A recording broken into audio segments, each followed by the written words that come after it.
નમસ્કાર, આઝાદ મીડિયા લાઈવમાં આપનું સ્વાગત છે। પેટલાદ તાલુકાની આઈસીડીએસ કચેરીને લઈને મોટી વિગત સામે આવી છે। પેટલાદ તાલુકામાં આઈસીડીએસ કચેરી સૂચક બોર્ડ દિશાહીન અને ગંદકીમાં ચાલી રહી છે। પેટલાદ તાલુકાની આઈસીડીએસની કચેરી વર્ષ 2017થી એનકે હાઈસ્કૂલ સામે આવેલી તાલુકા શાળામાં ઉપરના બીજા માળે ચાલે છે, પરંતુ તાલુકાની વડી કચેરી હોવા છતાં આજ દિન સુધી તેનું બોર્ડ લગાવવામાં આવ્યું નથી। આજે અમારા રિપોર્ટર દ્વારા રૂબરૂ મુલાકાત લેતા કચેરીમાં માંડ ગણ્યા ગાંઠ્યા સ્ટાફ જોવા મળ્યો હતો, તેમજ એક કર્મચારી તો પગ ઉપર પગ ચડાવીને બેઠા હતા અને બીજા કર્મચારી પડીકી મસાલા ખાતા હતા।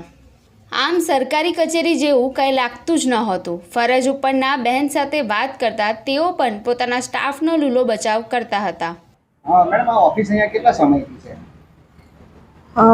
બીજા કર્મચારીના જણાવ્યા મુજબ 16-17થી ચાલે છે એવું કહે છે। આપણે અહીંયા ઓફિસનું કોઈ દિશા સૂચન કે કોઈ બોર્ડ એવું મારેલું નીચે ગંદકી છે એ અંગે શું કહેશો? આ ઓફિસ પ્રાથમિક શાળાની છે, અમને અહીંયા બેસવા માટે આપે છે, સાફ સફાઈ કરાવીએ છીએ, પ્યુન પણ રાખેલા છે। કુલ કેટલો સ્ટાફ ફરજ બજાવે છે? એસે છે અને મુખ્ય સેવિકા બહેનો છે। અત્યારે કોઈ સ્ટાફમાં કોઈ છે નહીં? ખાલી છે?